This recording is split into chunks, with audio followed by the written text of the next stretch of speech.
ክፍል 4 ጨራርሶ ጨልሟል። ዓለምሸት ከቤቱ በረንዳ ላይ ተቀምጦ ውስኪውን በላይ እየገለበጠ ነው።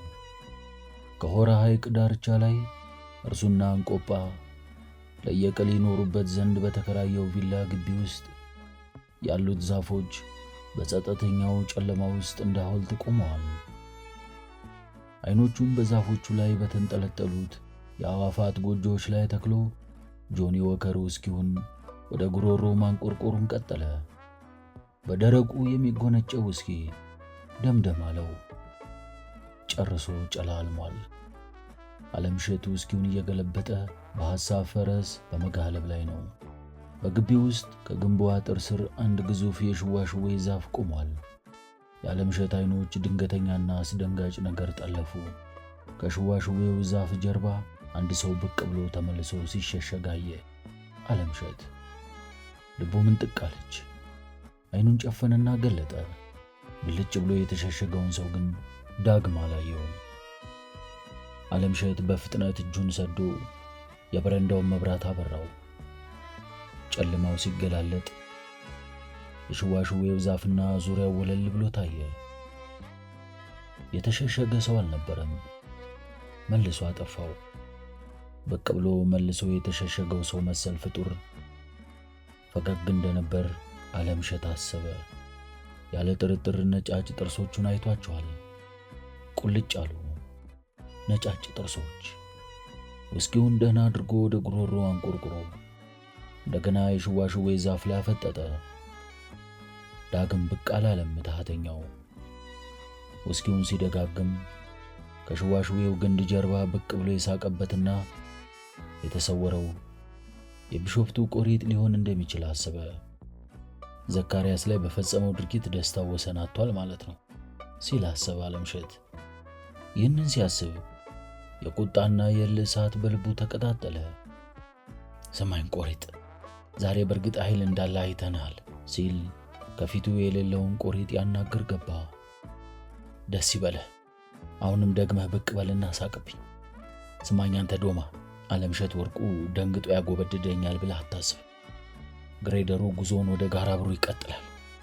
የጋራ ብሩ አደባባይ ላይ ጢሱን ሲያቡለቀልቅ አይን ካለህ በአይንህ በብረቱ ታየዋለህ። ይዘገይ ይሆናል እንጂ በመጨረሻ ድሉ የቢሾፍቱ ልጆች ይሆናል። ቅልቦናችንን አደፍርሰዋል። የደም ጨዋታ የጀመርከው አንተ ነህ፣ አትጠራጠር። እኛም ይቅርታ አይኖረንም። ጻድቁ አቦ እግርህን ነው የጎመዱልህ፣ እኛ ደግሞ ጭንቅላትህን እናፈነደዋለን። ይሄውን ነው መሐላችን። ፈሪ መሆንህን ደግሞ የማላውቅ አይምሰልህ። ከግንዱ ጀርና ተሸሽገ እያዳመጥከኝ መሆንህን አውቃለሁ። ጀግና ልብ ካለ ወዲህ ቅረብና ፊት ለፊት የተጋፈጠኝ። ዳሩ አታደርገውም። የሳር ውስጥ እባብ እንጂ የሰማይ አሞራ አይደለም። ተንኮለኛ እንጂ ጀግና አይደለም። ሆኖም ደግሞ በመቀኝነት ክፉ አድራጎት መንገድ እየተወዛወስክ ሁልጊዜ የሚሳካልህ አይምሰልህ። ግሬደሩ ጋራ ብሩ ይደርሳል። ያን ጊዜ ጋራ ብሩ ነፃ ይወጣል። የጋራ ብሩ ተረቶች ትርጉም ገሃድ ሲሆን ርቃንህ ይቀራል። የቢሾፍቱ ልጆች ከአንተ ጋር የሚኖራቸው ቃለ መሐላ ይኸው ነው። ውስኪውን ላይ በላይ ማንቆርቆሩን ቀጥሏል። ብዥ ያለበት አይኑን ጨፈን ገለጥ አደረገው። የእንቆጳ ስልክ ከሆስፒታል ገና አልጮኸም። ስልኩ በዝምታ ተውጦ የእንቆጳን ጥሪ ይጠብቃል። ዓለምሸት ውስኪውን ላይ በላይ መከንበሉን ቀጥሏል። ውስኪውን እየጨለጠ አይኖቹን ከሽዋሽዌው ዛፍ ጀርባ የተሸሸገው ቆሪጥ ላይ ተክሏል። ቆሪጥ ወኔ አግኝቶ ልብ ገዝቶ ፊት ለፊት ይጋፈጠው ከሆነ ለማየት ትዕግስት አጥቶ ይጠባበቅ ገባ።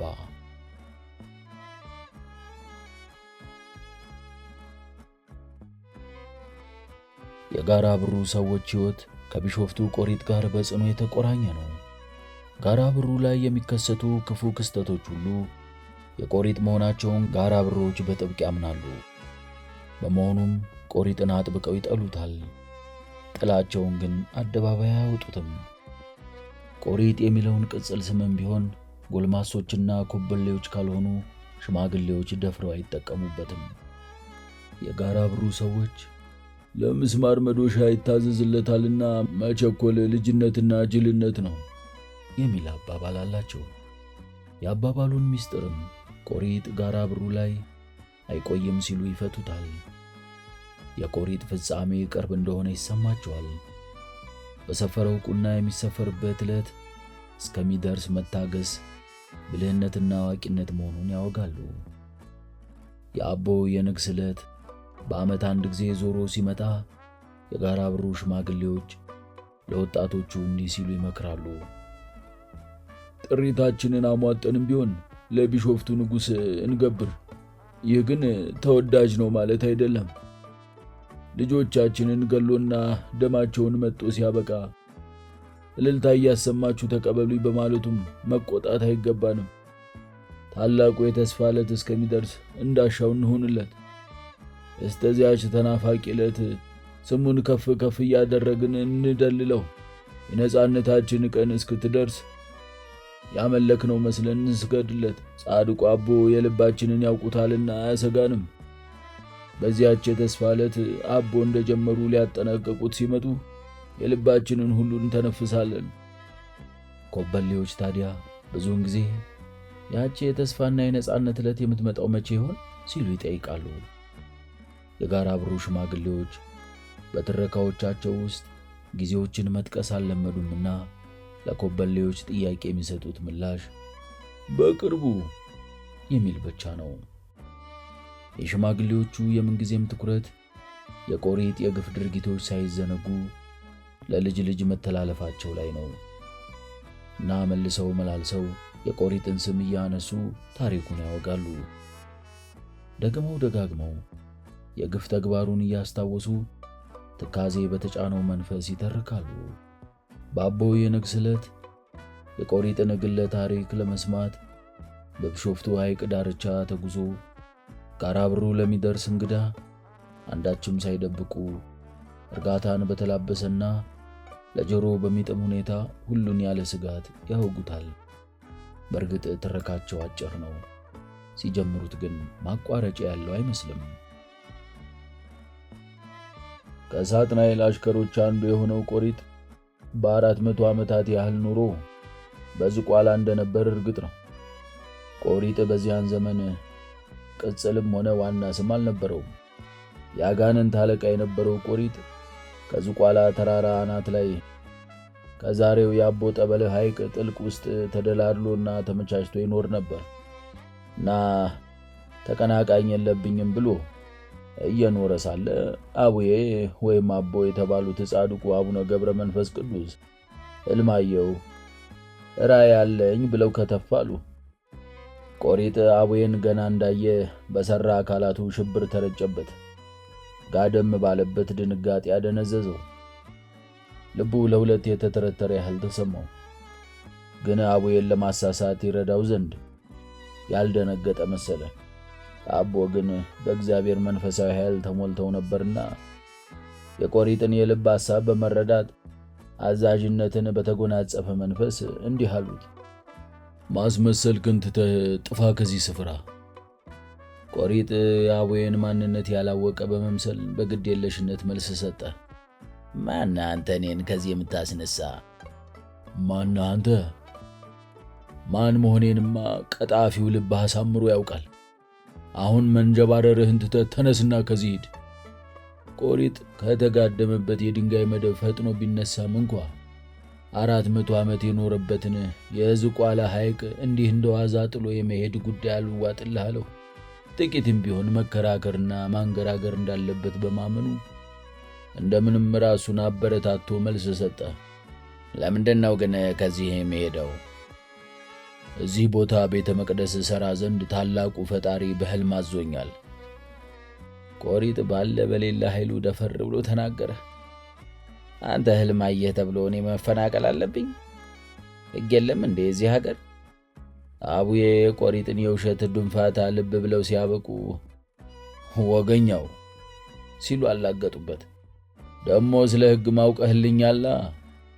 የኛ ዘመናይ፣ የኛ አስመሳይ፣ የኛ ደፋር መሳይ በሸንጎ ለዚህ ደረስክ? በላሁን ማመንታትህን አቁመህ ውልቅ ብለህ ከዚህ ጥፋ። እምቢ ካልክ ደግሞ ንገረኝና። ቆሪጥ ፍርሃቱ እየጨመረ በመሄዱ መለማመጥ እንደሚሻለው በማመን የሙግት ስልቱን ቀየረ። እኔ መቼም እምቢ አልኩ። የገዛ መኖሪያዬን ነጥቀህ ካባረርከኝ ምን አደርጋለሁ? ተነስቼ እሄዳለሁ። ግን ከዚህ ወጥቼ የት ነው የምሄደው? ቢሾፍቱን ሰጥቻለሁ። ቢሾፍቱ? ቆሪት በተቃውሞ ጮኸ። ቢሾፍቱ? ቢሾፍቱም አልሄድም። የፈለገው ቢመጣ እኔ አልሄድም። ምክንያቱም አንደኛ መሬቱ ኮረት ብቻ በመሆኑ ይጎረብጠኛል። ሁለተኛ በክረምት ጎርፍ ሲበዛ ያፍነኛል። ሶስተኛ ያቋረጡት። እንዲያውም ትዕግስታቸው ሊያልቅ ጫፍ ላይ ነበር የደረሰው። አትዘላብድ ብያለሁ። ከፈለክ ሂድ ወደ ቢሾፍቱ። ሆራ ሐይቅም አለልህ። ውስጥ ለውስጥ የተያያዘ ስለሆነ ግን ቀን ማደሪያን ሆራ ታደርጋለህ። ቢሾፍቱ ለሌሊት ሞያ ይሆናል። ሆራ ለማደሪያ አይሆንም ሲል አንባረቀ ቆሪጥ። ምን ሆነብህ ደሞ? እሱ መሬቱ ቅርብ ስለሆነ እዚህ አካባቢ ያሉ ኦርቶዶክሶች ያዩኛል። ደሞ አይን አፋር መሆን አማረህ? አፍሬ አይደለም አለ ቆሪጥ። ኦርቶዶክሶችን አልወዳቸውም። አቡዬ ቆጣሉ። ቀድሞውንስ ማኑ ደደን አለህና አሁን ጣጣ አታብዛ። ቢሾፍቱ ቢቆረቁርህ ባይቆረቁርህ የኔ ጉዳይ አይደለም። እኔ ሄጄ ኮረቱን እንድጠርግልህ ትፈልጋለህ? ደፋር ነህ መቼም። በላሁን ቁርጡን ንገረኝ። መዘዝ ሳይመጣብህ ይህንን ቦታ ትለቃለህ አትለቅም? አንተ ግን ካልጠፋ ቦታ እኔ ያለሁበት ለምን አማረህ?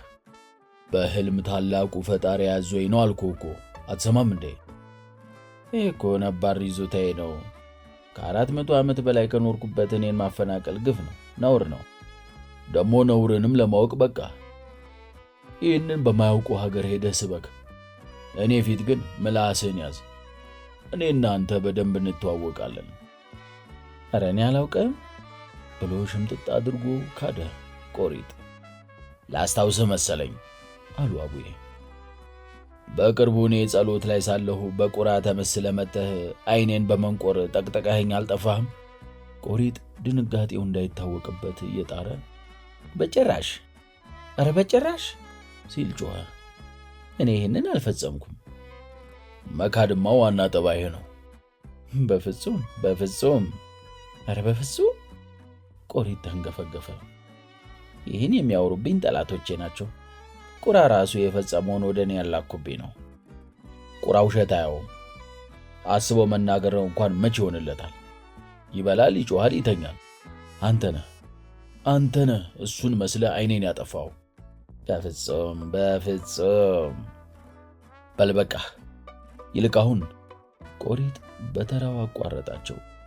አይኔን አጠፋኝ ትላለህ እንጂ አይኔ ይሄው ቁልጭ እንዳለ ነው። እሱን አንተን አይመለከትም።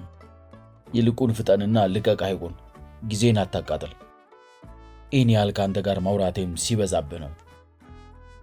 የአቡዬ ትዕግስት ማለቁን ያጤነው ቆሪጥ መሄዱን እሄዳለሁ ካለ በኋላ እንደማመንታት እያለ ግን አልሄድም ብልስ ምን ታደርጋለህ ሲል ጠየቃቸው። አሻፈሬን ካልክማ ምን አረጋለሁ? አሻፈሬን ታልክማ ምን አረጋለሁ? ያው መብረቄን መዝዥ አቀምሳለሁ። ቆሪጥ ልቡ ልትከዳው ብትሞክርም እንደምንም ድፍረት ገዝቶ መሄድ እሄዳለሁ፣ ግን አንተ እግዚአብሔር የማይወደውን ሥራ ለምን ትሠራለህ? ነባር ይዞታዬ ላይ የአቡዬ ትዕግስት ተሟጦ አልቆ ቁጣቸው ገነፈለ። ደሞ የአምላኬ ስም በካዲው በአንተ አንደበት ይጠራል ብለው እሳት የሚተፉ መብረቃቸውን ከብብታቸው ስር በመመሽረጥ ቆሪጥ ከመደንገጡ ብዛት አቦሬውን ከፈተ። እውታውን እያቀለጠም ከዝቋላ ውሃ ውስጥ ተፈትልኮ ከተራራው ቁልቁል ተከሰከሰ። ቆሪጥ በድንጋጤ ሲፈተለቅ አቡዬን ውሃ ስላለበሳቸው በንዴታቸው ላይ ንዴት በመጨመሩ ወንድ ልጅ ሰንዝሮ አይመልስም የሚል ተረትም ወዲያው ፈጥረው ሲያበቁ የተመዘዘ መብረቃቸውን እያብለጨለጩ ኋላ ቆሪጥ የተባለውን ያጋንንት አለቃ ያሳድዱበት ገቡ። ቆሪጥ አቦ እንደተከተሉት ሲያውቅ የሚሆነው ጠፋው። የእሪታው ድምፅ ናረ። ኃይሉን አጠረቃቅሞም ከዝቋላ ወደ አሞራ ገደል ዘለለ። አቡዬም የነፋስ ሰረገላቸው ላይ ጉብ ብለው የተመዘዘ መብረቃቸውን እያብለጨለጩ ተከተሉት። ቆሪጥ የቢሾፍቱን ሐይቅ አቅጣጫ ይዞ ሲሸሽ ድሮውንም ከኦርቶዶክስ ጋር መጋጨት ሲያቀብጠኝ ነው የሚል ጸጸት ልቡን ጫር ስላደረገው ፊቱን መለስ አድርጎ ይሁን በቃ ቢሾፍቱ ገባለሁ፣ ዳግም ወደ ዝቋላ አልመለስም ብሎ ጮኸ። አቡዬ ግን አልለቀቁትም። ያስኩ እንግዲህ የት እንደምትገባ ያለው እንተ ደፋር መሳይ በሸንጎ እያሉ ተከተሉት።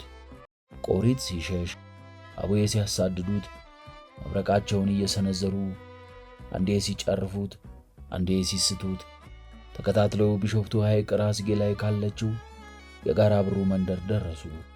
ቆሪጥ የጋራ ብሩ ለጥ ያለ ሜዳ ስለተመቸው እንደ ጥንቸል ፈረጠጠበት። የጋራ ብሩን ሜዳ አቋርጠው በሚሸመጥጡባት በዚያች ደቂቃ ጊዜው ተሰያት ስለነበር የጋራ ብሩ ሰዎች በየዕለቱ ስራቸው ላይ እንደተጠመዱ ነበር። ቆዳ መፋቅ፣ ብረት ማቀጥቀጥ፣ ሽመና መሸመን፣ ማረስና መጎልጎል።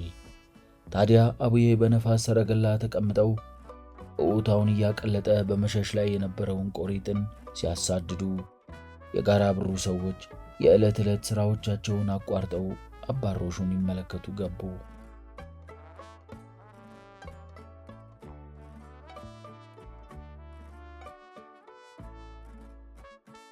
ቆሪጥ የጋራ ብሩን ሜዳ አቋርጦ ሲሸመጥጥ ሳለ በመካከሉ ላይ አቡዬ ደርሰውበት እንደሆነ ለማየት ፊቱን መለስ ሲያደርግ በዚያው ቅጽበት ቀኝ እግሩን ወለም ስላለው ተሽመልምሎ ተዘረጋ።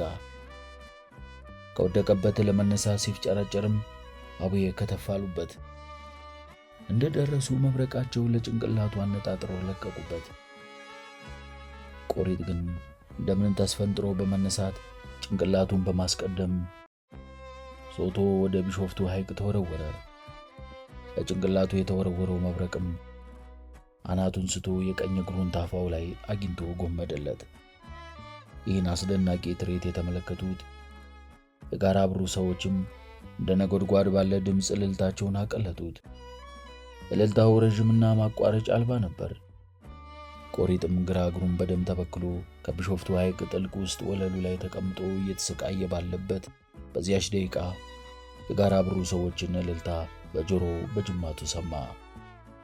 አቡዬ ቆሪጥን ቀኝ እግር ከታፋው ላይ ቆርጠውለት ሲያበቁ ድካም ቢጤ ስለተሰማቸው ከነፋስ ሰረገላቸው ወርደው ከአንድ የዛፍ ጥላ ስር አረፋሉ። ይህን ጊዜ የጋራ ብሩ ሰዎች እልልታና ጭፈራ እያቀለጡ አባን ከበቧቸው። አቡዬ ጻድቁ አባ አማላጃችን እያሉም ዘመሩ። እልልታውና መዝሙሩ እንዳበቃም አቡዬ እንዲህ ሲሉ ተናገሩ። ይህ ቆራጣ ቁርጥርጥ ለዘላለም ቆሪጥ እየተባለ ይኖራል። እናንተም ተጠንቀቁት።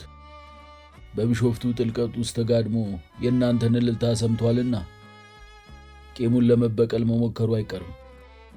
ተመልሼ መጥቼ እንደጀመርኩ እስክጨርሰው ልባችሁን ሸሽጉበት፣ አግዝፉበት፣ ምክሬን አትዘንጉ። ለእርሱ እስካልሰገዳችሁና ልባችሁን እስካላነሳሳችሁ አንዳች ሊያደርስባችሁ አይቻለውም ሲሉ ተናገሩ። በዚያን ዘመን አቡነ ገብረ መንፈስ ቅዱስ ንግግር ደስታቸውን ወሰን ያጣው ጋራ ብሮች አቡዬ ጻድቁ አባ አማላጃችን የሚል መዝሙር እየዘመሩ በጋራ ብሩ ለጥ ያለ ሜዳ ላይ ተገማሽረዋል። አቡዬም የዕለት ተግባራቸውን አጠናቀው ወደ ዝቋላ ለመመለስ የነፋስ ሰረገላቸው ላይ ሲሳፈሩ ቁራን አዩት። ቁራ የቆሪጥ ቁራጭ እግር ላይ አይኑን ተክሎ ነበር። ቁራ ምን ነው አሉት። ይሄ ጮማ አስጎምጅቶኝ ነው ሲል መለሰ። ስጋ አይደለም የቆሪጥ እግር ነው። ቆሪጥ ደግሞ ማን ነው? የዝቋላው የአጋንንት አለቃ የነበረው ነው ወዳጅህ። ከሱ ጋርማ በደንብ እንተዋወቃለን። አንድ ጊዜ የሰባት ቀን ምግብህን ልስጥህና ሰውነትህን ለአንድ ሰዓት አውሰኝ ብሎኝ አውሸው ነበር። በእውነቱ ደግ ነው በጣም። ታዲያ ስሙ ቆሪጥ ነው እንዴ? ከዛሬ ጀምሮ ቆሪጥ ብየዋለሁ እኮ። ለምን? ቀኝ እግሩን ዛሬ ቆረጥኩት። የወዳጄ ቀኝ እግር ተቆረጠ ሲል በድንጋጤ ጮኸ። መጥፎ ዜና ነው የነገርከኝ አቡዬ። የዝቋላው የአጋንንት አለቃ ለእኔ ባለውለታዬ ነበር። 7 ቀን ቀለቤን ችሎኛል።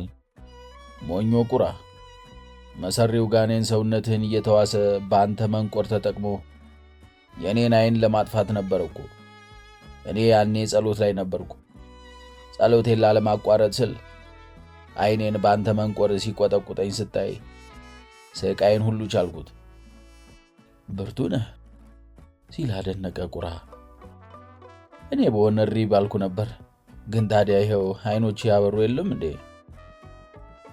ከጸሎቱ በኋላማ ሚካኤልና ገብርኤል መጥተው እፋልልኝ እንደ ቀድሞ ሆኑልኝ። ከእንግዲህ ግን ለሆድህ ያደርክ ቂላቱን ቁራ። በእናንተ መሃል ምን ጥልቅ ያደርገኛል ብለህ ነው አቡዬ? እኔ ጠብ አልወድም። የሆነ ሆኖ እንዲያው ይሄ ጮማ ከየት እንደተገኘ ልትነግረኝ ትችላለህ? ቁራ አይኖቹን የቆሬጥ ቀኝ እግር ላይ ተክሎ ነጫጭ ከንፈሮቹን በመጎምጀት አነፈነፈ። ያኔ ቁራ እንደ ዛሬው ጥቁር አልነበረም። ሙሉ ላባዎቹ እንደ ወተት የነጡ ነጫጭ ነበሩ። አቡዬ ሳቁበት። የምናገርህን ለምን በጥሞና አታዳምጥም? እሱ ስጋ አይደለም የቆሬጥ እግር ነው። ይቅርታ አድርግልኝና ሲል መልስ ሰጠ ቁራ። እኔ መቼም ስለ ስጋ በደንብ አውቃለሁ። እውነቱን ልንገርህ፣ ይሄ ከሐረር ሰንጋ ጋር የተቀነጠሰ ዳቢት ነው። ለይቶልሃል መሰለኝ። ጤነኛ ነኝ አቡዬ። ይሄማ ያለ ጥርጥር ዳቢት ነው። እኔ ደግሞ አሁን ዳቢት አምሮኛል። ከዚህ ከበላ ልብህም ላብህም ጥቁር ይሆናል። ስለ ስጋ የኔን ያህል የሚያውቅ የለም አቡዬ። ከዚህ ከቀመዝክ ፈሪ ሆነ ትቀራለህ። የሆነ ሆኖ የቢሾፍቱ ቁራ እንደመሆኔ በስጋ ዙሪያ ባለኝ ዕውቀት እኮራለሁ። ሊቅ ነኝ ብለህም ማጋነን አይሆንህም። ጥርሴን የነቀልኩበት ነው። ከቆሬጥ እግር አንድ ጉርሻ ከቀመስክ ለዚያ ከይሲ ወሬ አመላላሽ ሆነህ ትኖራለህ። በል እንግዲህ ከኔ በላይ ሽንጥና ብልትን የሚያውቁ ላሳር ነው። በል እንዳሻ። አቡዬ በነፋስ ሰረገላ ከጋራ ብሩ እንደተሰወሩ ቁራ ከቆሬጥ እግር ላይ አንድ ነገር ነጨለት። የነጨውን ሲያጣጥም ልክ እንደ ሰው ሰጋ ጨውጨው አለው። ሲመራውም ተውና ራቅ አለ። ግን ወዲያው ልቡ ተሸበረበት። ለመጀመሪያ ጊዜ የገዛ ጥላው አስበርግቦት በድንጋጤ ወደ ሰማይ በረረ።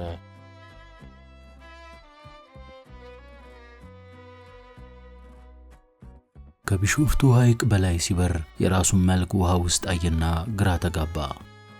ማነው ደሞ ጠቋራ አለ ለራሱ። ወዲያው ግን አቦ ስጋውን ከቀመስክ ትጠቁራለህ ያሉት ትዝ አለው። በተፈጸመበት የባህሪና የመልክ ለውጥ ግራ እንደተጋባ ወዲያ ወዲህ ሲል የጋራ ብሩ ሰዎች ቆሪጥ፣ ቆራጤ፣ ቁርጥርጥ፣ ቁርንጮ እያሉ ሲዘምሩ በአይኑ በብረቱ አያቸው፣ በጆሮ በጅማቱ ሰማቸው። ቁራ ይህንን ሲሰማ ፍጥነቱን ጨምሮ ገሰገሰ ወደ ቢሾፍቱ። የጋራ ብሩ ሰዎች ቆሪጥ ላይ ያሽሟጠጡ የዘፈኑትን ለቢሾፍቱ ቆሪጥ ለመንገር ቸኮለ። ከኋላው የሚከተለው ባይኖርም ቁራ ግን ንስር አሞራ ጥፍሩን አሽሎ እያሳደደው እንዳለ በማሰብ በስጋት ነፍሱ ልትወጣ ደረሰች። አቦ እንዳሉት ልቡ ወንፊት ሆኖበት ነበር። ጋራ ብሩ ላይ ከቆሪጥ ባሻገር ስለ ቀዩ አሸረሪትም ሲተረክ ኖሯል። በእርግጥ ትረካው አጭር ነው። ሲጀምሩት ግን ማቋረጫ ያለው አይመስልም። ከቆሪጥ ጋር በቀጥታ የመነጋገርን ስልጣን በብቸኝነት የያዘችው ቀዩ አሸረሪት ምንም እንኳን የቆሪጥ አማኝና አገልጋይ ብትሆንም የሰው ዘር እንደመሆኗ ለጋራ ብሩ ሰዎች የወገናዊነት ስሜት እንዳላት ሲነገርላት ኖሯል።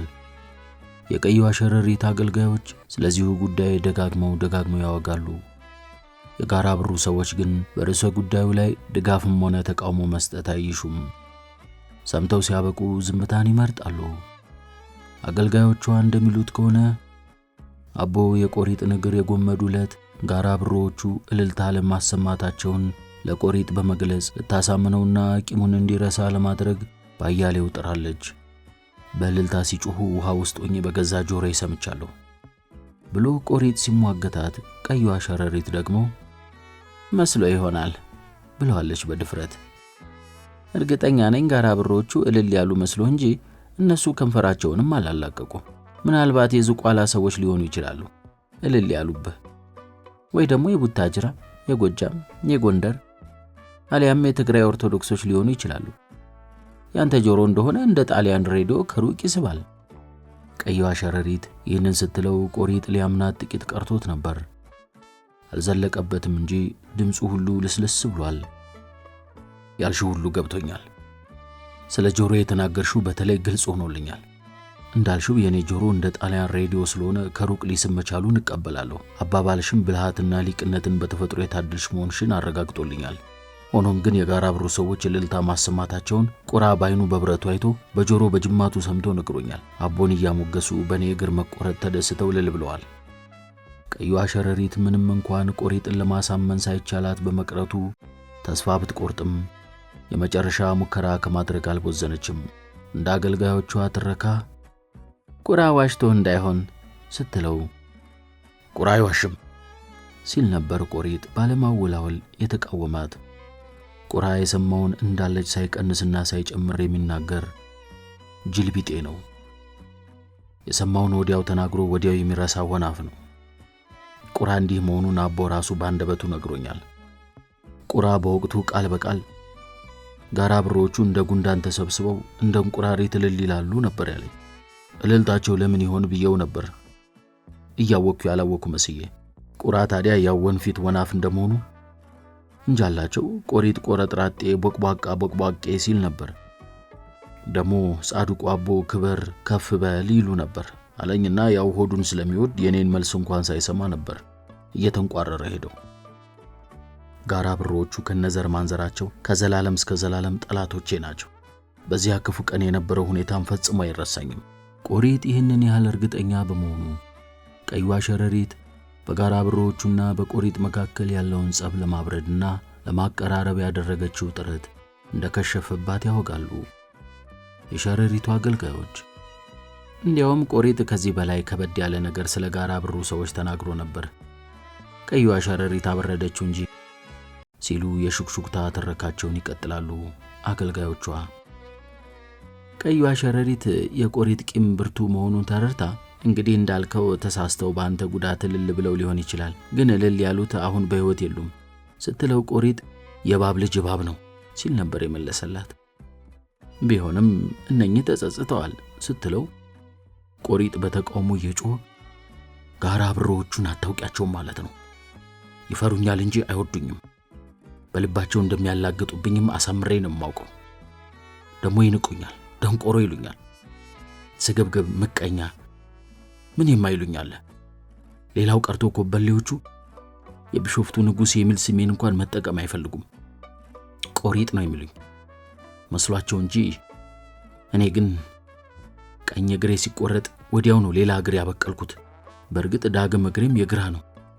ሁለቱም እግሬ የግራ መሆኑ ግን ምንም ለውጥ የለውም። አይሽ ለኔ ምንም ለውጥ የለውም። ጋራ ብሮቹ ግን እግር ማብቀሌን እያወቁ ያላወቁ በመምሰል እስካሁን ቆሪጥ ይሉኛል። አቦ ተመልሶ መጥቶ አንገሩን ይበጥሰዋል ብለው እንደሚያንሾካሹጉም አውቃለሁ። ስለዚህ እንዴት ነው ከነዚህ ጋር የምታረቀው? እኔን የሚያማርሩትስ ምን በድያቸው ነው? በአመት ከአንድ ኮበሌ በላይ ወስጀባቸው አውቃለሁ። እኔ ላንቺ ብዬ እንጂ ልጆቻቸውን በየቀኑ ልቀረጥፍላቸው እችላለሁ። የቀይዋ ሸረሪት አገልጋዮች ቀይዋ ሸረሪት ለጋራ ብሩ ሰዎች ያላትን ወገናዊነት የሚገልጹ አያሌ ወጎችን ያወጋሉ። ጋራ ብሮች ግን ተረካዎቹን በጸጥታ ከማዳመጥ አልፈው በጎና ክፉ አይተነፍሱም። በእርግጥ በጋራ ብሩ ወጣቶች ዘንድ የቆሪጥ ርዕሰ ወሬ ወግ ከአዛውንቶቹ ለየት ይላል። ኮበሌዎቹ ምሽት ላይ ወፍራም ጋቢያቸውን ደራርበው በየሃማጋው ሰብሰብ ሲሉ የቆሪጥ ፍጻሜ ምን ነው ዘገየ፣ በቅርቡ ሲባል የኖረው የተስፋና የነጻነት ዕለትስ መቼ ይሆን ሲሉ ይጠያየቃሉ። የኮበሌዎቹ ጭውውቶች ምንጊዜም በመልስ አልባ ጥያቄዎች የተሞሉ ናቸው። ለቆሪጥ ስግብግብ ፍላጎት ሲባል በሀብታም ምድር ላይ ተቀምጠን የድህነትን ጠላ የምንግተው እስከ መቼ ይሆን? አንዳንድ ጊዜ ታዲያ ምሬትና ቁጣ ይሰማቸውና እስከ ማቀራራት ይደርሳሉ። ቆሪጥ ቆረጥራጤ ሲሉ ይጮሁና የሚመጣውን ለመጋፈጥ ጥምዝምዙን የወይራ ዱላቸውን ጠበቅ አድርገው ለጠብ ይዘጋጃሉ። ቆሪጥ ለፍልሚያ ብቅ ሳይል ሲቀር ታዲያ ቆሪጥን ከፍ ዝቅ እስከ ማድረግ ይደፍራሉ። ቦቅቧቃ ቦቅቧቃ፣ ያው እንደ ልማድሽ ሌሊት አጥንታም ሸረሪትሽን እየላክሽ በህልም ልታሰቃይን ነው ቡክንያም። የጋራ ብሩ ሰዎች ስለ ፊላቤላም አያሌ ወጎች አላቸው። ስለ ፊላቤላ ከሚነገረው ውስጥ እውነተኛውን ታሪክና ተረቱን ለመለየት እስከሚያስቸግር ድረስ ተደብላልቋል። የፊላቤላ ወላጆች በላይና አልማዝ በመባል እንደሚታወቁ ጋራ ብሮቹ ሁሉ ይስማማሉ። ከፊላቤላ ሌላ ልጅ እንዳልነበራቸውም ይወሳል። ወላጆቿ ለቆንጆይቱ የጋራ ብሩ ኮረዳ ያወጡላት ስም ፊላ የሚል ብቻ ነበር። ቤላ የሚለውን የጨመረላት ሳሙና ሻጩ ኢጣሊያዊ ነበር። የሳሙና መያዣ ቡና አይነት ቦርሳውን አንጠልጥሎ ጋራ ብሩ ሲደርስ ለፊላ ከረሜላ ገዝቶ መምጣቱን ፈጽሞ አይዘነጋም እና ገና በሩቁ ፊላቤላ እያለ መጣራት ይጀምራል። ቤላ ማለት በጣሊያኖች አፍ ቆንጆ ማለት ነበር። እናም ጋራ ብሮቹም እንደዋዛ ፊላቤላ ማለቱን ለመዱት። ፊላቤላ ድንገት ከጋራ ብሩ የተሰወረችው በ16 ዓመት ዕድሜዋ ነበር። ቅዳሜ በገበያ ዕለት ወላጆቿ ደብረ ዘይት ውለው ሲመለሱ ከቤት አጧት።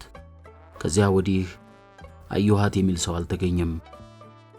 በእርግጥ በጋብቻ ይጠይቃት ስለነበረው ቦርጫም ባለልኳንዳ የሚነገረው ሁሉ ሐቅ ነው። ከባለልኳንዳው ቀጥሎ አንድ የከተማ ሰው ለጋብቻ ጠይቆ ተፈቅዶለት እንደነበረም ይወሳል። በዚያው ሰሞን ፊላ ድንገት ከተሰወረች በኋላ ከቆሪጥ ጋር ተያይዞ የሚነገረውን ትረካ እውነትነት ግን ማረጋገጥ የሚቻልበት መንገድ አልነበረም።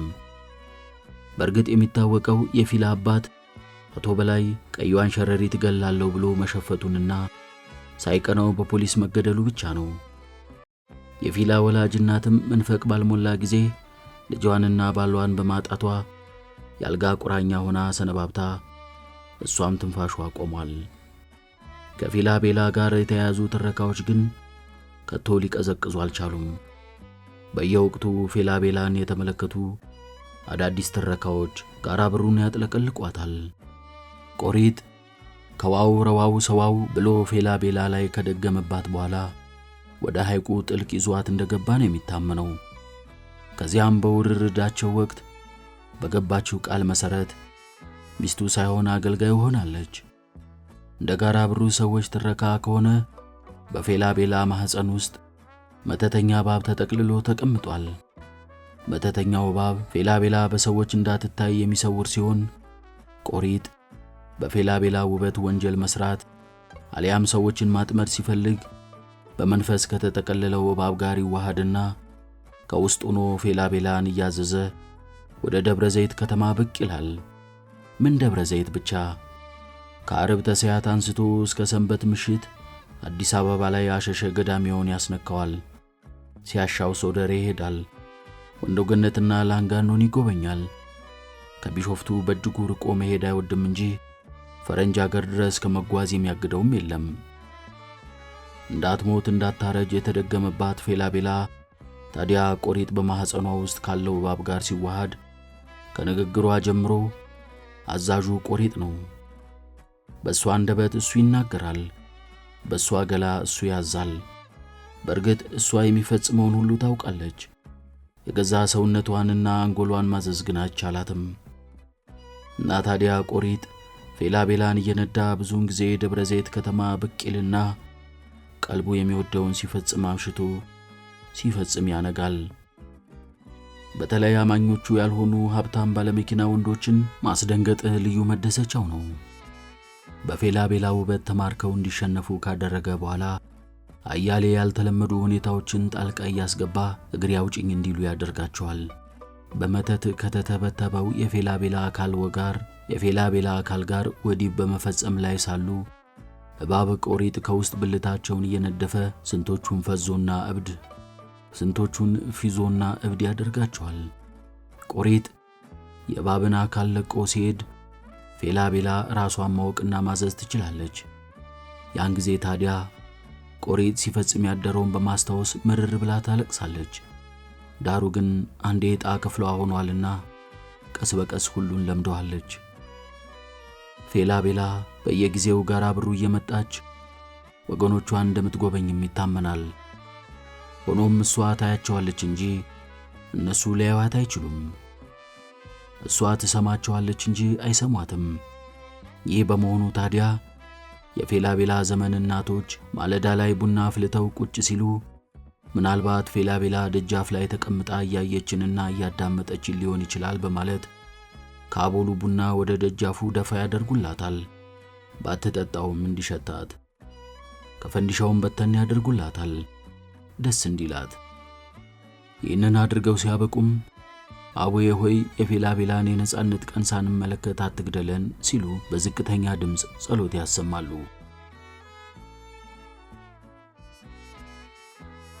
ጨርሶ ጨላልሟል። ዓለምሸት ከመኖሪያ ቤቱ ቪላ በረንዳ ላይ ተቀምጦ ውስኪውን ላይ በላዩ ይገለብጣል። ውስኪውን በደረቁ እየጨለጠ በሐሳብ ፈረስ ይጋልባል። ስልኩ ጮኸ። ዓለምሸት አይኑን አሻሽቶ የውስኪ ብርጭቆውን ጠረጴዛ ላይ አኖሮ ወደ ቴሌፎኑ አመራ። እንቆጳ ነበረች፣ ከቢሾፍቱ ሆስፒታል። እንቆጲ፣ ዓለምሸት፣ እንዴት ነው ኦፕሬተሩ? ቻል አድርገው ዓለምሸት አለችው። ዘካርያስ አርፏል። የስልኩን እጀታ አንቆ እንደያዘ ሁለት አይኖቹን ጨፈነ። በሉ እንጂ ተናገሩ፣ ፈራችሁ እንዴ?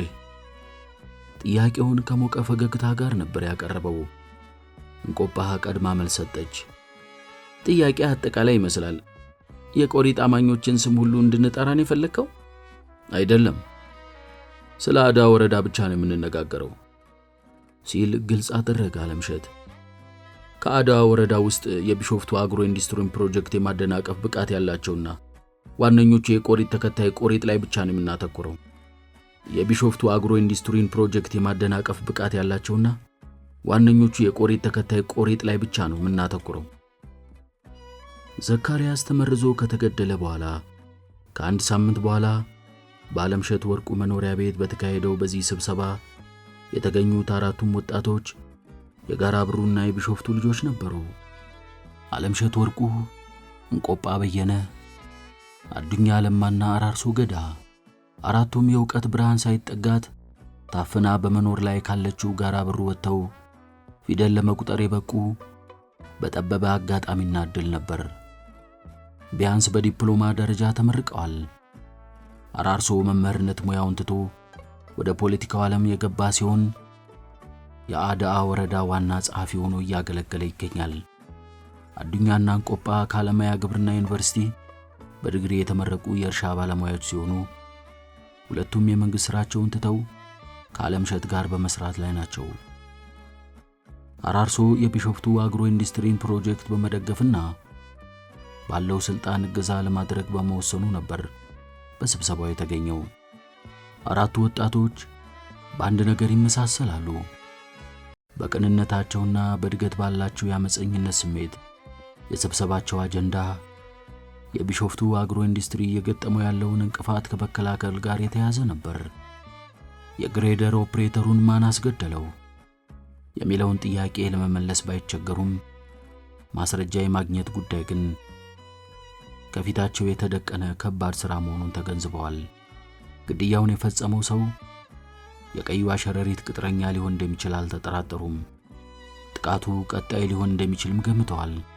ስለዚህ ቀዳሚ ትኩረታቸው ቀጣዩን ጥቃት መመከት ሲሆን ከመመከቱ ጎን ለጎን ደግሞ የቢሾፍቱ ቆሪጦች ሲሉ በሰየሟቸው ጥቃት ፈጻሚዎች ላይ አጸፋዊ እርምጃ መውሰድ ዋነኛው ተግባር መሆኑን አስምረውበታል። ስለዚህ አራቱም ወጣቶች ራሳቸውን እንደ አንድ ህቡ ቡድን አቋቁመውታል። ሕይወትን እስከ መስዋዕት ድረስ መጓዝ እንዳለባቸው በጋራ በሩ ገበሬዎች ስም ቃል ገብተዋል። ስለዚህ የቢሾፍቱ ቆሪጦችን ጥቃት ለመመከት በቅድሚያ በስውር የሚነቃነቁ የቆሪጥ አማኝ ቆጦችን ማንነት መለየት የመጀመሪያው ተግባር ነበር። ይህንን ጥያቄ ነበር ዓለምሸት ለቡድኑ አባላት ያቀረበው። በተማሪነት ዘመኑ በኃይለኛ ተደባዳቢነቱ ምክንያት ጄነራል በሚል ቅጽል ስም የሚታወቀውና በልቡ ያለውን ሁሉ እንደ ልቡ ከመናገር ወደ ኋላ የማይለው ግዙፉ አዱኛ የዓለምሸትን ጥያቄ ለመመለስ በቀጥታ ስም ወደ መጥራት ገባ። እንደ ኃይለኛ ቡጢ በጠነከረ ድምፅ ሁለት ስሞችን ከነማብራሪያው አቀረበ። ቀንደኛዋ እንግዲህ ቀይዋ ሸረሪት መሆኗ ግልጽ ነው ሲል ነበር የተንደረደረው። ያው ጋራ ብሩ እንዴት እንደመጣችም የሚታወቅ ነገር የለም። አንዴ የእሬትና የሸረሪት ልጅ፣ ሌላ ጊዜ የቆሪጥ ዲቃላ እየተባለች ጋራ ብሩ ድሆች ላይ እንደ መሽገር ተጣብቃ ኖራለች። ጨካኝና እንዲሁም አስመሳይ መሆኗም የታወቀ ነው። በአንድ በኩል ከቆሪጥ ጥቃት እንዳዳነችን እየነገረችን፣ በሌላ በኩል ስለሷ የተናገረው ቀርቶ በየትኛው ጎናችን እንደተኛን በሸረሪቱ አማካኝነት እንደምታውቅ እየተገለጸ በየትኛው ጎናችን እንደተኛን በሸረሪቶቹ አማካኝነት እንደምታውቅ እየገለጸች ሽብር ስትለቅብን መኖሯ የሚታወቅ ነው። ፋታ ወሰደና ቀጠለ። ሁለተኛው የቀይዋ ሸረሪት ቀኝ እጅ ሆኖ ጉዳይ የሚያስፈጽመው አላምረው ደበበ ነው። እሱም በሸረሪቷ በስለት የሚገባውን ቁሳቁስና እንስሳት ለገበያ የሚያቀርብ እንደመሆኑ ዋነኛ ተጠቃሚ ነው። የሸረሪቷን ግድያም የሚያስተባብረው እሱ እንደሆነ ይታመናል። የቀይዋ ሸረሪትና የቆሪጥ ኃያልነት እየሰበከ የሚያሳምነው፣ አዳዲስ አማኞችን በቀይዋ ሸረሪት በኩል ከቆሪጥ ጋር የሚያገናኘውም እሱ ነው። ስለዚህ የሥራችን እንቅፋት ተብሎ በሁለተኛ ደረጃ መመዝገብ ያለበት ይመስለኛል። በእኔ በኩል ያሉት እነዚህ ናቸው። አዱኛ ያቀረበው ላይ ልዩነት አለ ሲል ጠየቀ አለምሸት። አልነበረም። ሌላ ጥቆማ ሲል ጋበዘ አለምሸት። እኔ ሌላ 2 ቆሪጦችን መጠቆም ፈልጋለሁ አለ አራርሶ። ቀጠለ አራርሶ። የመጀመሪያው ጥቆማዬ አለቃይና የአዳ ሊበን ወረዳ አስተዳዳሪ ምትኩ ሮባ ነው። ምትኩ የቀይዋ ሸረሪት ሎሌ መሆኑ አለ የሚባል አይደለም። በዚህ ምክንያት የአዳ ምድር ሰዎች ፍትሃዊ አመራር እያገኙ አይደለም። የድገት አድሏቸውም የተገታ ሆኗል። ዛሬ ባዳ በህዝብ እጅ አይደለችም፣ በቆሪጥ ቁጥጥር ስር ናት። ጋራ በሩ ባዳ አስተዳደር ስር እንደመሆኗ ችግሩንና ጉዳቱን ትጋራዋለች። ምትኩ ሮባ በወር አንድ ጊዜ በዕለተ ቅዳሜ ራሱን ሸፋፍኖ ጋራ ብሩ በመሄድ ከቀይዋ ሸረሪት የሰይጣናዊ እምነት አዳራሽ እንደሚስተናገድ አስተማማኝ መረጃ አለኝ። በቀይዋ ሸረሪት አማላጅነት የመሬትም ሆነ ሌሎች ጥያቄዎችን የሚያቀርቡ ባለጉዳዮች የተቀላጠፈ ምላሽ ያገኛሉ። ወረዳ አስተዳዳሪው ቀይዋ ሸረሪት የጠላቸው ባለሀብት ላይ የተለያዩ ተጽዕኖችን እያደረገ ተስፋ እንዲቆርጡ ያደርጋል። በእርግጥ እኔ በግሌ ይህ እንዳይሆን ጥረት እያደረግኩ ነው። ሙከራዬ ግን መና እየቀረ ነው። ቀይዋ ሸረሪት ከባለስልጣናት ጋር ያላትን ግንኙነት ከምትኩ ሮባ በላይ የት ድረስ እንደሚሄድ አላውቅም። ዞሮ ውይይታችን ባዳ ወረዳና በጋራ ብሩ ዙሪያ ስለሆነ ምትኩ ሮባን 3ኛው ቆሪጥ ብለን ልንመዘግበው ይገባል። አራርሶ ፋታ ሲወስድ አለምሸት ተቃውሞ ካለ ጠየቀና ባለመኖሩ ይቀጥል ዘንድ ለአራርሶ ምልክት ሰጠው። የጎፋ እናትም ካደገኛ ቆሪጦች ተርታ ሊመዘገቡ ይገባል ብዬ አምናለሁ። አራርሶ ሲናገር የተማከሩ ይመስል ሶስቱም ተቃወሙት። ሊሆን አይችልም አለ አለምሸት። በፍጹም እንቆጳ፣ ሊታመን አይችልም። አዱኛ ሰለሰ። አስጨረሱኝ አለ አራርሶ። የተቃውሟችሁ መነሻ ይገባኛል።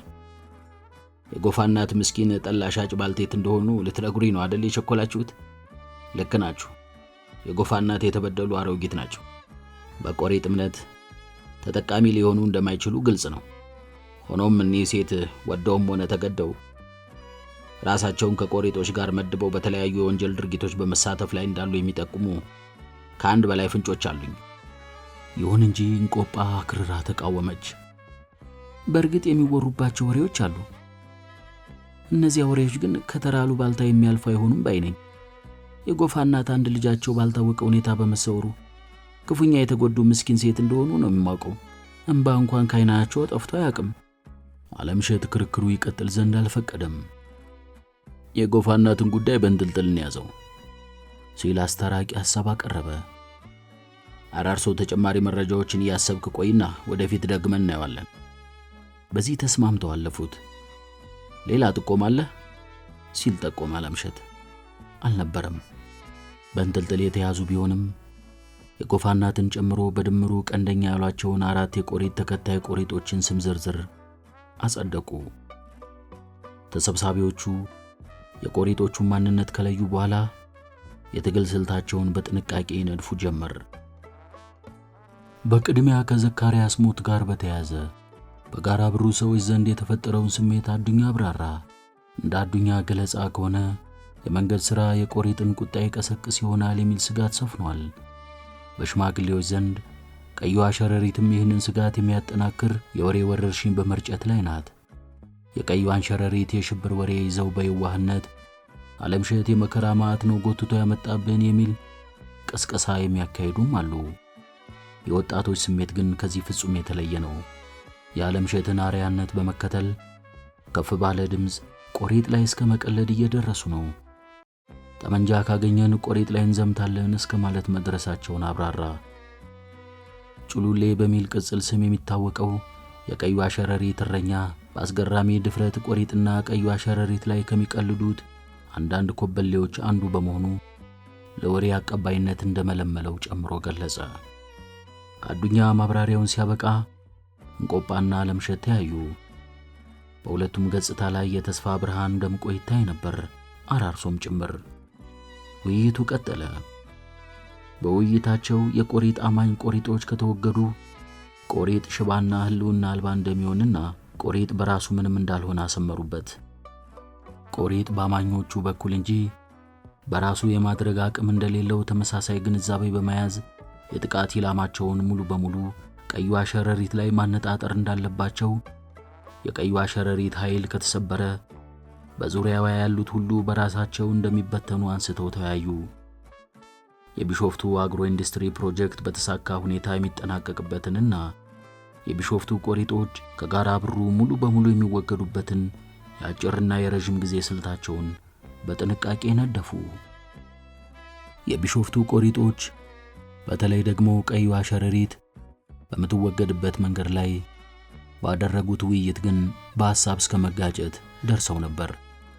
ዓለምሸት ቀይዋ ሸረሪትን የምንቋቋምበት የመከላከያም ሆነ የማጥቂያ ስልታችንና አቅጣጫችን ምን መምሰል አለበት ሲል ለተሰብሳቢዎቹ ጥያቄ ካቀረበ በኋላ መልሶ ያሉትን አማራጮች ራሱ ጠቆመ። ሸረሪቷን ከጋራ ብሩ ለማስወገድ 3 መንገዶች ነው ያሉት።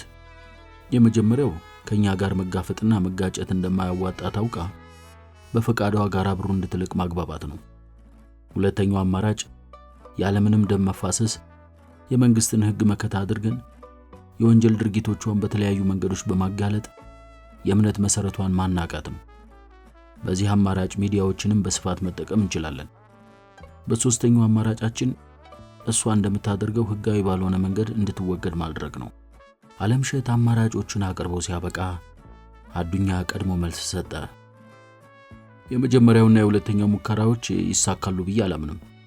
ብቸኛው መፍትሄ በእጅ አዙር በመጠቀም ሌሊት በተኛችበት ጎጆዋ ላይ እሳት በመልቀቅ ከነመተቷ ተቃጥላ ከምድረ ገጽ እንድትወገድ ማድረግ ብቻ ነው።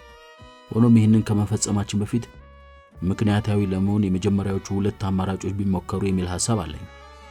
አራርሶ ተጨማሪ አከለ። የቀይዋ ሸረሪት ባህሪያትና ድርጊቶች አሳምረን እናውቀዋለን። ያደረሰችውንና እያደረሰች ያለችውን ጉዳት ከኛ በላይ የሚያውቅ የለም። የቅርብ ጊዜ ድርጊቷ እንኳን የማንነቷ ማሳያ ነው። ስለዚህ በእኔም በኩል ብቸኛው መፍትሄ 3ኛው አማራጭ መሆኑን አምናለሁ። እኛን በሕግ በማያስጠይቀን መንገድ በህቡ በተደራጀ ኃይል ቀይዋ ሸረሪት በጥይት ተደብድባም ሆነ በሳት ተቃጥላ መገደል እንዳለባት ነው ማምነው። ዓለምሸት ፊቱን ወደ እንቆጳ መለሰ። እንቆጳ በረጅሙ ተነፈሰችና ረጋ ባለ ሆኖም በከረረ ድምፅ የግል አስተያየቷን ሰነዘረች። በእኔ በኩል 3ኛውን አማራጭ በፍጹም መጠቀም እንደሌለብን ነው የማምነው። የመጨረሻው አማራጫችን ሕግን የተንተራሰ ብቻ መሆን እንዳለበት በጥብቅ አምናለሁ። ሕገወጥ ግድያ የምናካሄድ ከሆነ ከቀይዋ ሸረሪት በምንድን ነው የምንለየው? እጃችንን በደም አጨማልቀን በሰላም መኖርም ቢሆን ከቶ የሚቻለን አይሆንም።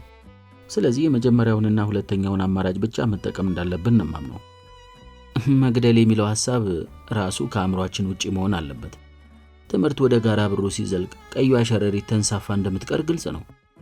ሆኖም እዚያ ከመድረሳችን በፊት ልታጠፋን የምትችልበት ሁኔታ እንዳለ ይገባኛል። ሊያወያየን የበቃውም ሳንቀደም ለመቅደም መሆኑን እረዳለሁ።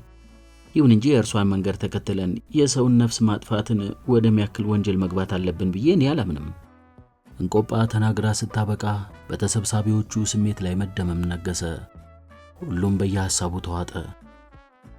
ዓለምሸት አቀርቅሮ ሲጨቃጨቅ ከቆየ በኋላ ቀና አለ። ይህን ርዕሰ ጉዳይ ባጭሩ እንቋጨው። በአማራጮቹ ላይ ብዙ ልዩነት የሚኖረን አይመስለኝም። ለጊዜው በመጀመሪያውና በሁለተኛው ሰላማዊ አማራጮች ብቻ ቀዩን ሸረሪት ከጋራ ብሩ ለማስወገድ እንሞክር። በሁለቱ አማራጮች ውጤት ካላገኘንና ኢሰብአዊ የሆነ የቀዩ ሸረሪት ጥቃት ከበረታብን እንደገና ተሰብስበን ስለ ሶስተኛው አማራጭ እንነጋገራለን። ሌላ የተሻለ አማራጭ ካለም በወቅቱ ልንነጋገርበት እንችላለን። አለምሸት ፋታ ወስዶ ቀጠለ። በእርግጥ ቀዩ ሸረሪት ለደስታ በዓላችን የላከችልን ስጦታ ለሰከንድ እንኳን የምንረሳው አይደለም። የሥራ ባልደረባችንን ሬሳን ያበረከተችልን፣ ተሸማቀን እንድንሸሽ ነው አስከሬን ያስታቀፈችን፣ በሰርጋችን ማዕድ ላይ ነው ደም የደፋችብን። የአንድ ምስኪንና ንጹሕ ሰው ደም። እኔ በግሌ በዚህች ጨቃይን ጭራቅ ጉሮሮ ውስጥ የእሳት ነበልባል መስደድ ኃጢአትና ወንጀል ነው ብዬ አላምንም። እርግጥ ነው ያን ብናደርግ በምድር ሕግ ያስጠይቀናል፣ ምናልባት በሰማይም ያስመሰግነን ይሆናል። አሁን ግን ምድር ላይ ነን። ከዚያ ባሻገር እጃችንን በደም በማጨማለቅ ከዚያም ባሻገር እጃችንን በደም የማጨማለቅ ፍላጎት የለንም። ተገደንም ቢሆን የሰው ደም እጃችን ላይ እንዲኖር እንደማንፈልግ ግልጽ ነው።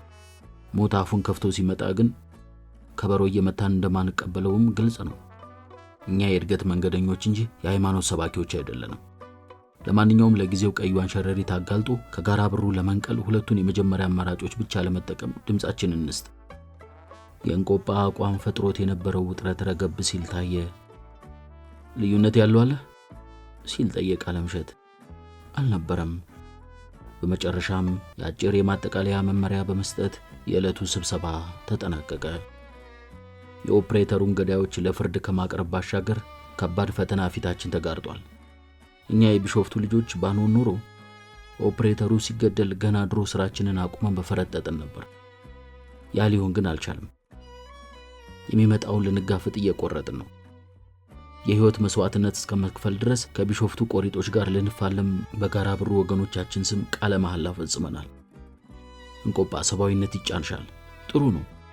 እኛ ሙሉ በሙሉ ሰባዊነታችንን እንዳናጣ ሚዛን በመጠበቅ ታግዥናለሽ። ትግሉ ግን ሳንፈልግ የደም ትግል እየሆነ ነው። ደም በማፍሰስ ነው ሸረሪቷ የተቀበለችን። በዚች ደቂቃ ዘካርያስን ልናስበው ይገባል። ዘካርያስ በሕይወት የለም። ለእኛ የማስጠንቀቂያ መልእክት ለማስተላለፍ ሲባል ብቻ ተሰውቶልናል። ሕይወት እንዲህ ናት። አየሽ፣ ለቀየዋ ሸረሪት የመንገድ ሥራ ተቋራጩ ባለቤት አሊ አብዱል መጂድ ጉዳዩን ቀለል አድርገው ማየታቸው በእጅጉ ጠቅሞናል። የገጠር ጠጅ በጥንቃቄ ላይ ዘጋጅ እንደሚችል አምነው የደረሰውን አደጋ እንደ ተራ አጋጣሚ ነው የተገነዘቡት። እኔም በዚያው መንገድ እንዲያስቡ ነው ያመቻቸዋቸው። እውነታውን ግን እኛና ቆሪጦቹ ብቻ ነን የምናውቀው። ወደ ሕግ እንዳንሄድ ማስረጃ የለንም። ስለዚህ ፍልሚያችን ስውር ነው የሚሆነው። እኛም የሚጠበቅብን ፈተና ከባድ ነው። ቀዩዋ ሸረሪት ገንዘብ አላት። ጥቂት ባለስልጣናት ከጀርባዋ እንዳሉም እንገምታለን። እኛስ ቀደም ብዬ እንዳልኩት ጻድቁ አቦና ህዝባችን ናቸው ኃይላችን። ጻድቁ አቦ ልባችን ንጹህ ይሆን ዘንድ ይረዱናል፣ ህዝባችን ደግሞ ኃይል ይሆነናል። የመረጥነው ይህ መንገድ ለድል እንደሚያበቃን ተስፋ አደርጋለሁ። አለምሸት በሰከንዶች ያህል ፋታ ወስዶ ቀጠለ። በነገው ዕለት ማለዳ የመንገድ ጠረጋው ሥራ ይጀመራል። አራርሶ ከመንግስት በኩል ማግኘት የሚገባንን ድጋፍ እንቅፋት እንዳይገጥመው ትከታተላለህ። አዱኛ የጋራ ብሩ ወጣቶች ከኛ ጎን በጽኑ ቆመው በስራችን መሳካት መረጃ በማቀበልም ሆነ ጸጥታውን በመጠበቅ ሙሉ ትብብር ያደርጉልን ዘንድ ትሰራለህ። እንቆጳ በማህበራዊ ኑሮ ዙሪያ ጋራ ብሩ ላይ የሚያከናውኗቸውን ተግባራት ትከታተያለሽ። በተጨማሪም ቆሪጦችን ለመክሰስ የሚያበቁ መረጃዎችን የማሰባሰብ ሥራ ትሰራለሽ።